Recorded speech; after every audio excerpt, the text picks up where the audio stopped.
Hello friends, কি অবস্থা সবার? আশা করি সবাই ভালো আছেন। তো আজকে নতুন একটা স্কলারশিপ নিয়ে কথা বলবো, সেটা হচ্ছে কুইন এলিজাবেথ কমনওয়েলথ স্কলারশিপ। তো প্রত্যেক বছর কমনওয়েলথভুক্ত কান্ট্রির মানে যতগুলো কান্ট্রি আছে তাদের স্টুডেন্টদের জন্য এই একটা স্কলারশিপ প্রোভাইড করা হয়ে থাকে। তো এটা হচ্ছে মাস্টার্স প্রোগ্রামের জন্য। তো যারা মাস্টার্সের জন্য এই স্কলারশিপের জন্য অ্যাপ্লাই করতে চাচ্ছেন তারা পুরো ভিডিওটি দেখবেন, কারণ আমি চেষ্টা করব যে কীভাবে কোন লিঙ্কে থেকে কীভাবে অ্যাপ্লাই করতে হয়, কী কী ডকুমেন্টস লাগে সব কিছু জানানোর জন্য। তো চলুন শুরু করা যাক।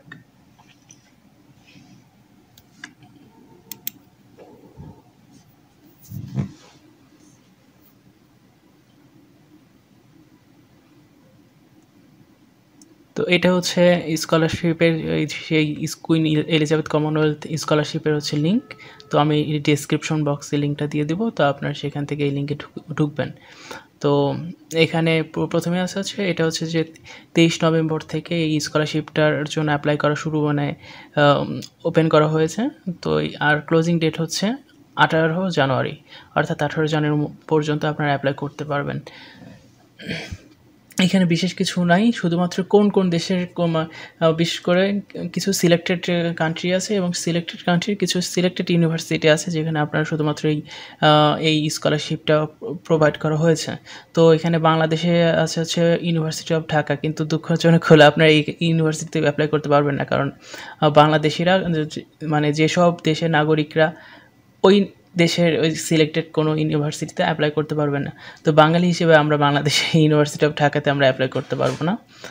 এখানে আছে ইসওয়াতিনি, যদিও আমি এই দেশটা সম্পর্কে খুব কমই জানি। তারপর হচ্ছে ঘানা, তারপরে university of West Indies, Kenya, university of Nairobi, Malaysia.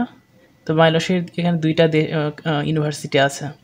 R Mauritius, Pakistan R Rwanda, এই কয়েকটা, তানজানিয়া, বিশেষ করে এই কয়েকটা দেশের কিছু এই সব দেশে কিছু ইউনিভার্সিটি আছে যেখানে আপনারা অ্যাপ্লাই করতে পারবেন। তো এটা হচ্ছে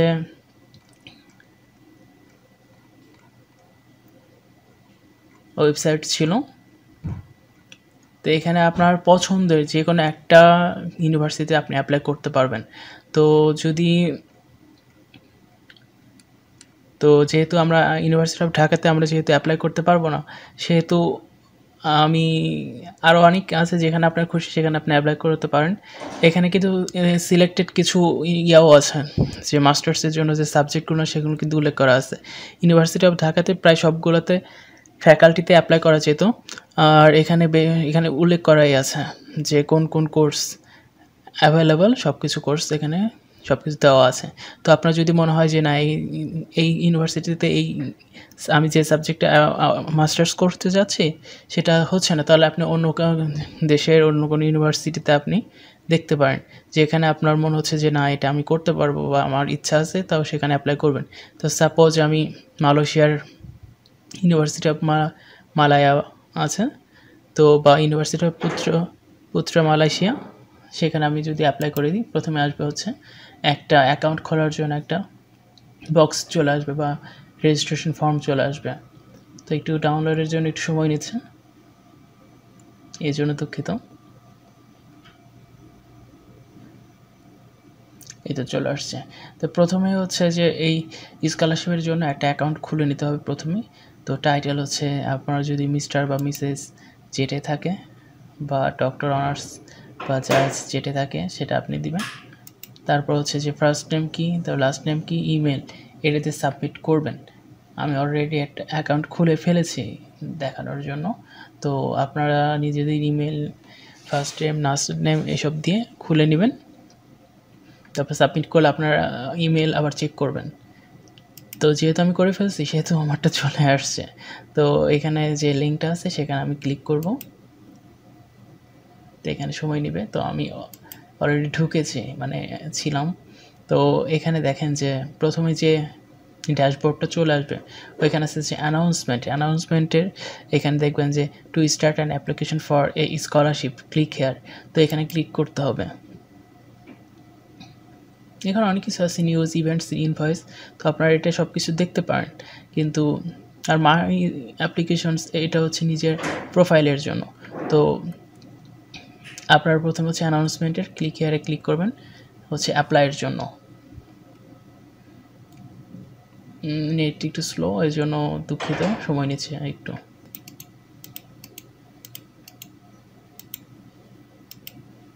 এই তো চলে আসছে।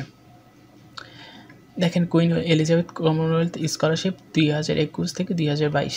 তো এখানে এলিজিবিলিটি অ্যান্ড ডেডলাইনস, এখানে কিছু ক্রাইটেরিয়া দেওয়া আছে। তো অ্যাপ্লিকেশন গাইডলাইনের প্রথমে বলতেছে যে অ্যাপ্লিকেশন গাইডলাইন আগে পড়ে নেওয়ার জন্য, তারপর হচ্ছে অ্যাপ্লাই করার জন্য। তো অ্যাপ্লিকেশন গাইডলাইনে তো কী কী দেওয়া আছে সেটা যদি আমরা যদি এখানে ক্লিক করি তাহলে চলে আসবে, অথবা আমরা যদি প্রথমে ড্যাশবোর্ডে, দুঃখিত যে ড্যাশবোর্ডটা ছিল সেখানেও যদি আমরা যদি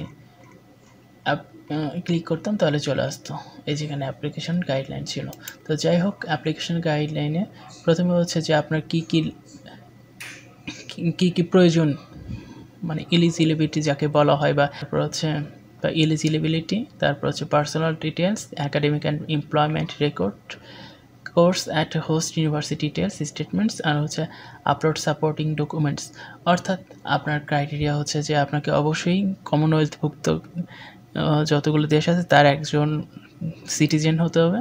পার্সোনাল ডিটেলস, আপনার পার্সোনাল যত ইনফরমেশন, নাম, তারপর হচ্ছে যে আপনার পাসপোর্ট থাকলে পাসপোর্টের যে নাম্বার, অথবা আপনার হচ্ছে যে ন্যাশনাল আইডি কার্ডের নাম্বার, এইটা দিয়েও কিন্তু আপনি কিন্তু অ্যাপ্লাই করতে পারেন। তারপর হচ্ছে একাডেমিক এবং এমপ্লয়মেন্ট রেকর্ড, আপনার যে অনার্সের যে রেজাল্ট ছিল, আর সাথে আপনারা যদি কোথায় জব করেছেন সেগুলো যদি রেকর্ড থাকে সেটা খুবই ভালো। Course at host university details, অর্থাৎ আপনি যে কোর্স করতে যাচ্ছেন, যে ইউনিভার্সিটি, মানে যে কোর্স করতে যাচ্ছেন সেটা কি ওই ইউনিভার্সিটিতে আছে কি না, আর এইটা নিয়ে একটা কী বলবো যে জানার পর তারপর কিন্তু অ্যাপ্লাই করতে হবে। এর আগে যেটা বললাম যে ওই ইউনিভার্সিটি আপনার যদি পছন্দের যদি সাবজেক্ট যদি না থাকে, আপনি অন্য একটা ইউনিভার্সিটি দেখেন। তো এটা হচ্ছে সেই জিনিসটা। তারপর হচ্ছে স্টেটমেন্টস, এখানে কিছু স্টেটমেন্টসের কিছু তারা উল্লেখ করেছে যে প্ল্যান অফ স্টাডি, অর্থাৎ আপনি কোন সাবজেক্ট নিয়ে পড়ছেন বা আপনার যে টপিক্সটা কী, এবং এই টপিক্সটা আপনার কীভাবে আপনার ফিউচার কেরিয়ার কীভাবে প্রতিফলিত হবে বা আপনাকে কীভাবে সাহায্য করবে, এইসব ডিটেলসে হচ্ছে 200 থেকে 400 শব্দের মধ্যে একটা স্টেটমেন্ট রেডি করে তাদেরকে সাবমিট করতে হবে। আরেকটা স্টেটমেন্ট হচ্ছে development impact and post study outs research, অর্থাৎ আপনার যে পছন্দের যে সাবজেক্ট, এই সব সাবজেক্টের সাথে এই স্টেটমেন্টগুলো কীভাবে যায়, বা আপনাকে কীভাবে পরবর্তীতে যে বিশেষ করে যে ওই যে আপনারা তো জানেন যে 17টা সাস্টেইনেবল ডেভেলপমেন্ট গোল আছে জাতিসংঘের। তো এই সবের সাথে কীভাবে এটা সামঞ্জস্যপূর্ণ, বা এটা কীভাবে হেল্প করবে পরবর্তী সময়ে, তো এইগুলো নিয়ে একটা ব্রিফ একটা ডেসক্রিপশন তারা চায়। তো এটা আপনার সাবজেক্ট অনুযায়ী আপনারা পড়ে নেবেন এবং অ্যান্সারটা করবেন। এটা হচ্ছে 300 থেকে 500 শব্দের মধ্যে। আরেকটা হচ্ছে স্টেটমেন্ট 3, সেটা হচ্ছে ক্রিয়েটিং নেটওয়ার্কস, আপনার কালচারের সাথে যে হোস্ট ইউনিভার্সিটির যে ওই দেশের যে কালচার, কীভাবে আপনি কমিউনিকেট করবেন, কীভাবে আপনার এই কালচারকে কীভাবে তুলে ধরবেন, এই কালচারকে কীভাবে গ্রহণ করবেন, টোটাল একটা জিনিসটা হচ্ছে 200 থেকে 400 শব্দের মধ্যে আপনাদেরকে ডিসক্রাইব করে সাবমিট করতে হবে। তো আশা করি বুঝতে পারছেন। আছে আপলোড সাপোর্টিং ডকুমেন্টস, অর্থাৎ আপনার যদি এক্সট্রা কারিকুলাম কোনো যদি বিষয় যদি থেকে থাকে, তারপর আপনার যে রেফারেন্স লেটার, মোটিভেশনাল লেটার, এসব আপনি আপলোড করবেন। তবে আমি আপনাকে অবশ্যই বেশি সাজেস্ট করবো যে আপনার যে এক্সট্রা কারিকুলামের যে থিমগুলান, বা আপনার যে সার্টিফিকেটগুলান, বা কোনো এক্সট্রা কোনো কোর্সগুলো করে থাকলে সেগুলো অবশ্যই আপলোড করব। তো এগুলো হচ্ছে মেইন জিনিস। তো আমি যদি এখন যদি আমরা যদি সেই জায়গাতে আবার যদি অ্যাপ্লিকেশনের যে ফর্মে চলে যাই, তো এখানে অ্যাপ্লিকেশন ফর্ম খুব আলাদা কিছু না, এর সাথেই রিলেটেড। এর সাথে আপনি শুধুমাত্র অ্যাপ্লাই করবেন। তো যা যা প্রয়োজন আপনি শুধু প্রত্যেকটা জিনিস পূরণ করার পর নেক্সট পেজ এভাবে চলে যাবেন। লাস্টে হয়তো দেখাচ্ছি যে এছাড়া কিন্তু এদের কিন্তু আলাদা কোনো ফর্ম নেই যে আমি তাদের কাছ থেকে ফর্মটা নিলাম, ফর্মটা পূরণ করলাম এবং তাদের ওয়েবসাইটে বা তাদের ইমেলে পাঠিয়ে দিলাম। এটা নতুন তেমন কিছু নয়, জাস্ট শুধুমাত্র এখানে নেক্সট পেজ বা সরি, এদের এই সরাসরি দেওয়া আছে। যেভাবে রেজিস্ট্রেশন করতে হয় ঠিক তেমনি শুধুমাত্র আপনার পর্যাপ্ত ইনফরমেশনগুলো প্রোভাইড করে আপনি অ্যাপ্লাই করবেন। এই তো দেখুন যে nationality, are you a citizen of or do you have refugee status for a commonwealth country? Yes, কারণ বাংলাদেশ কমনওয়েলথভুক্ত কান্ট্রি এবং একসময় ব্রিটিশদের আন্ডারে এই দেশটা পরিচালিত হতো, ইস্ট ইন্ডিয়া কোম্পানির আন্ডারে। তো সেহেতু এটা কমনওয়েলথভুক্ত একটা কান্ট্রি। তো কোন দেশে আপনি সিটিজেন, তো এটা হচ্ছে আমাদের বাংলাদেশ দিতে হবে। Do you have dual nationality? না, কারণ ডুয়াল ন্যাশনালিটি আসলে সাধারণত থাকে না, থাকলে সেটা করতে হয়, দুঃখিত, সেটা হচ্ছে যে আসলে অবৈধ।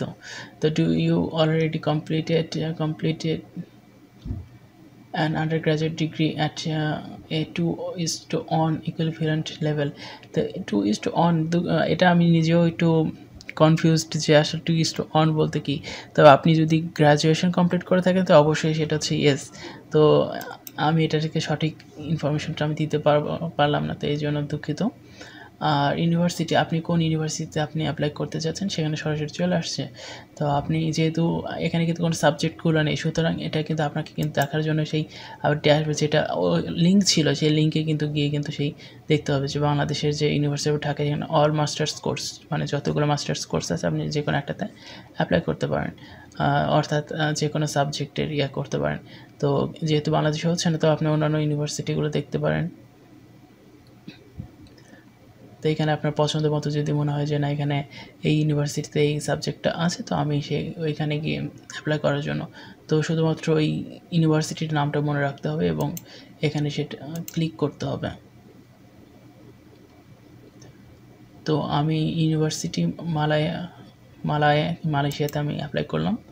তো সেটা হচ্ছে তারপর নেক্সট পেজ